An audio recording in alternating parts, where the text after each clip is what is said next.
मैत्रिणींनो, तुम्हाला माहिती आहे का, आपण जी दररोजच्या वापरात घेणाऱ्या ॲल्युमिनियमची भांडी असतात ती कशी बनवली जातात, ती आज मी ह्या व्हिडिओच्या मार्फत तुम्हाला दाखवणार आहे.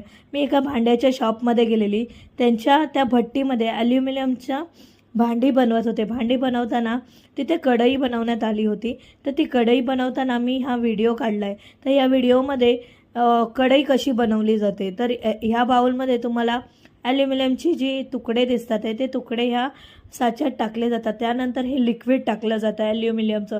जसं हे लिक्विड टाकल्यानंतर थोड्या वेळाने थंड पाणी टाकलं जातं त्याच्यावरती. थंड पाण्याचा 1 ग्लास टाकल्यानंतर तिथे आपली कढई तयार होते आणि ती कढई तयार झाल्यानंतर अवघ्या काही सेकंदात ती कढई साच्यामधनं बाहेर काढली जाते आणि दररोजच्या आपल्या वापरातली ही अशी कढई तयार होते. बघा, किती 2 सेकंद पण नाही लागले ही कढई बनायला.